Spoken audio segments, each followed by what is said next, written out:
বিরিয়ানি পছন্দ করেন না এরকম মানুষ হয়তো খুবই কমই আছে, বা বিরিয়ানি খেতে আমরা কম বেশি সবাই খুব পছন্দ করি।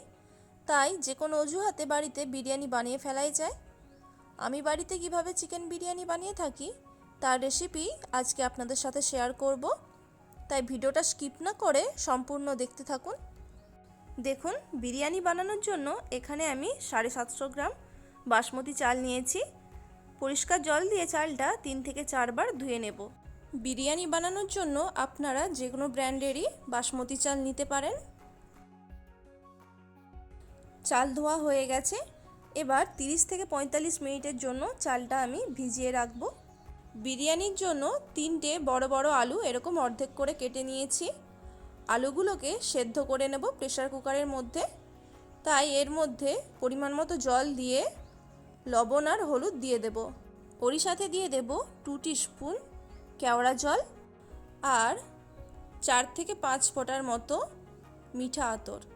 আলুগুলো সেদ্ধ হওয়ার সময়ই এগুলো দিলে আলুর মধ্যে দারুণ একটা ফ্লেভার আসবে। এবার সব কিছু মিশিয়ে দিয়ে আলুগুলোকে সেদ্ধ হতে দেব। প্রেসার কুকারের ঢাকা লাগিয়ে দিচ্ছি আর প্রেসার কুকারে 2টো সিটি দিয়ে দেব আলুগুলো সেদ্ধ হওয়ার জন্য। বেরেস্তা বানানোর জন্য পেঁয়াজগুলোকে স্লাইস করে কেটে নেব। এখানে আমি 300 গ্রামের মতো পেঁয়াজ নিয়েছি। সব পেঁয়াজগুলো কাটা হয়ে গেছে। এখানে অর্ধেকটা পেঁয়াজ আমি বেরেস্তা বানাবো আর বাকি অর্ধেক পেঁয়াজ আমি চিকেনের মধ্যে দেব। 1 কেজি উইথ বোন চিকেন নিয়েছি। দেখুন, চিকেনের পিসগুলো একটু বড় বড় সাইজেরই রেখেছি।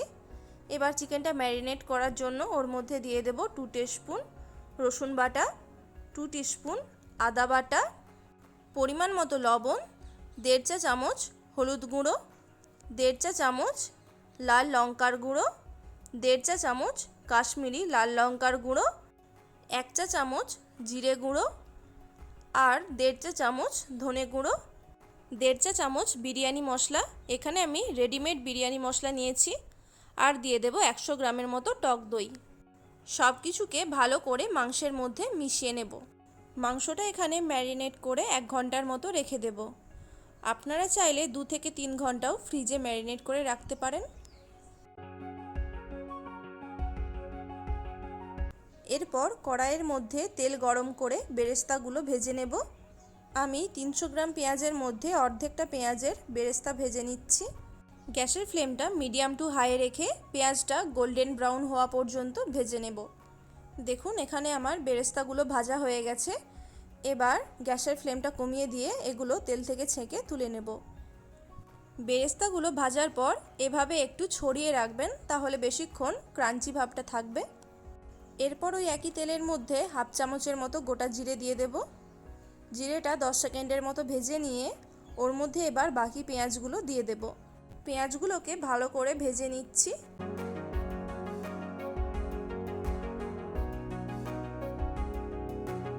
ওরই সাথে দিয়ে দেব 7 থেকে 8টা কাঁচা লঙ্কা।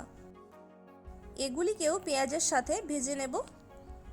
পেঁয়াজটা এখানে খুব বেশি লাল করে ভাজবো না, কারণ চিকেন কষাটা বানানোর সাথে সাথে পেঁয়াজটা গলে যাবে। পেঁয়াজ নরম হয়ে গেলে ওর মধ্যে ম্যারিনেট করে রাখা চিকেনগুলো দিয়ে দেব। গ্যাসের ফ্লেমটা বাড়িয়ে রেখে সমস্ত কিছুকে ভালো করে একবার মিশিয়ে নিচ্ছি। যেহেতু সমস্ত মশলাই কাঁচা আছে, তাই হাই ফ্লেমে প্রথম 10 মিনিট চিকেনটা রান্না করে নিতে হবে।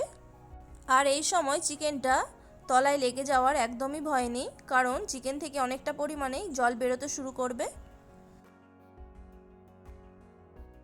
দেখতেই পাচ্ছেন বন্ধুরা, চিকেন থেকে অনেকটা পরিমাণে জল বেরানো শুরু হয়ে গেছে। এবার ঢাকা দিয়ে মাংসটা রান্না করে নেব। অপরদিকে একটা ডেচকিতে জল গরম করতে বসিয়ে দিয়েছি চাল সেদ্ধ করার জন্য। ওর মধ্যে কিছু গোটা গরম মশলা দিয়ে দেব। জল গরম করার শুরুতেই মশলাগুলো দিয়ে দিলে জলের মধ্যে মশলার ফ্লেভারটা খুব ভালো মতো যাবে।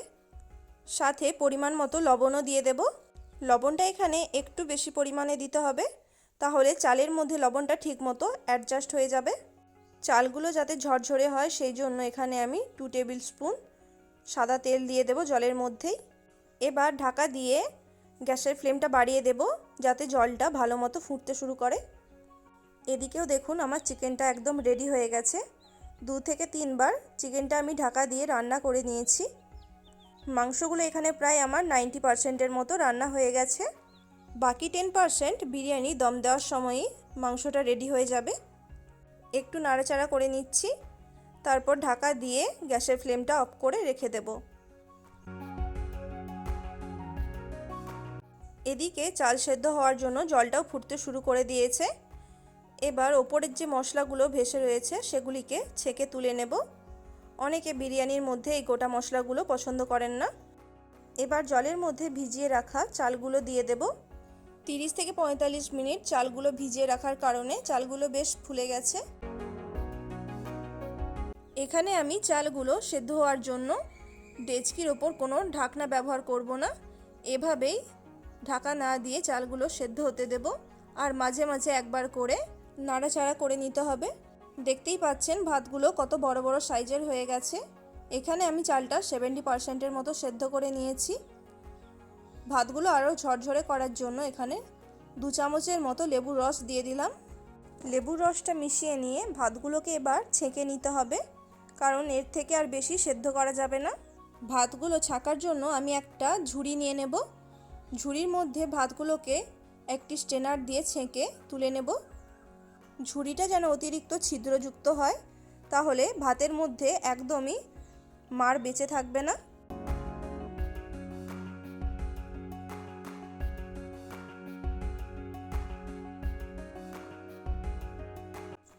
বিরিয়ানিতে দেওয়ার জন্য কেশর দুধ বানিয়ে নেব।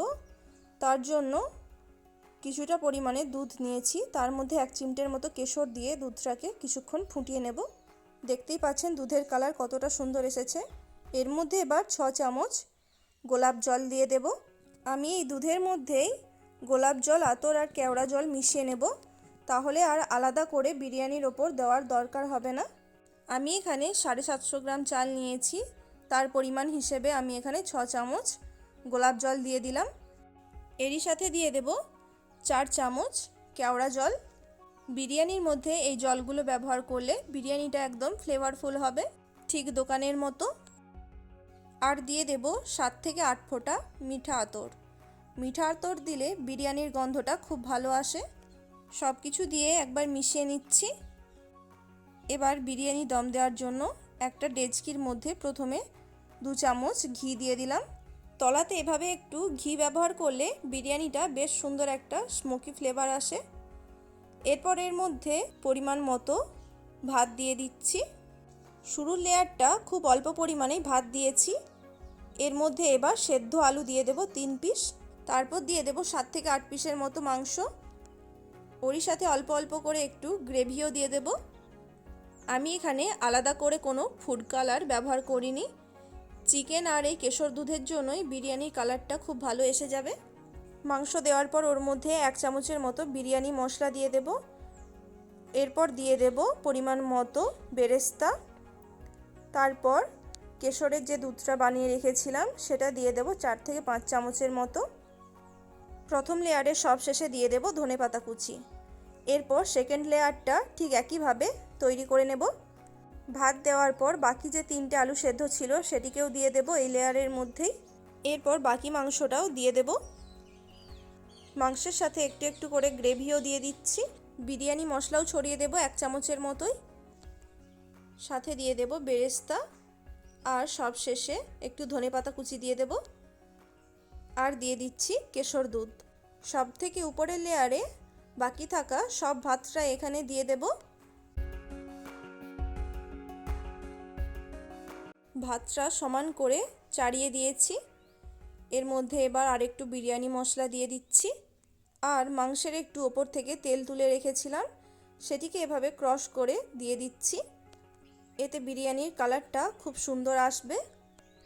আর বাকি বেরেস্তাগুলোও দিয়ে দিলাম এখানে, সাথে একটু ধনেপাতা কুচিও ছড়িয়ে দিয়েছি। এরপর সব থেকে উপরের লেয়ারে কিছুটা পরিমাণে ঘি দিয়ে দেব। আর বাকি থাকা কেশর দুধটাও এখানে দিয়ে দেব। এবার বিরিয়ানি দম দেওয়ার জন্য গ্যাসের ওভেনে একটা তাওয়া বসিয়ে দিয়েছি। তাওয়াটা প্রিহিট করে ওর মধ্যে ডেচকিটা বসিয়ে দিয়েছি। তারপর গ্যাসের ফ্লেমটা লো টু মিডিয়ামে রেখে দিয়েছি। একটা পাত্রের মধ্যে কিছুটা পরিমাণে জল ভরে ডেচকি ঢাকার উপরে রেখে দেব, যাতে বাষ্পটা না বাইরে বেরোতে পারে। এভাবে 30 মিনিট রেখে দিতে হবে। 30 মিনিট পর ডেচকির ঢাকাটা এবার খুলে নেব। বিরিয়ানি আমার এখানে একদম রেডি হয়ে গেছে। এক সাইড দিয়ে কেটে দেখিয়ে দিচ্ছি, দেখুন বিরিয়ানির চালগুলো একদম পারফেক্টলি সেদ্ধ হয়ে গেছে, একটুও ভেঙে যাচ্ছে না। আজকের এই বিরিয়ানির রেসিপিটা কেমন লাগলো অবশ্যই কমেন্ট করে জানাবেন। ভালো লাগলে ভিডিওটিতে একটি লাইক করে দেবেন। আর আমার চ্যানেলে নতুন বন্ধু হয়ে থাকলে প্লিজ চ্যানেলটিকে সাবস্ক্রাইব করে পাশে থাকা বেল আইকনটি প্রেস করে দেবেন, যাতে আমি নতুন কোনো রেসিপির ভিডিও দিলে তার নোটিফিকেশান আপনাদের কাছে খুব তাড়াতাড়ি পৌঁছে যেতে পারে। সবাই ভালো থাকবেন, সুস্থ থাকবেন। রেসিপিটা সম্পূর্ণ দেখার জন্য অসংখ্য ধন্যবাদ।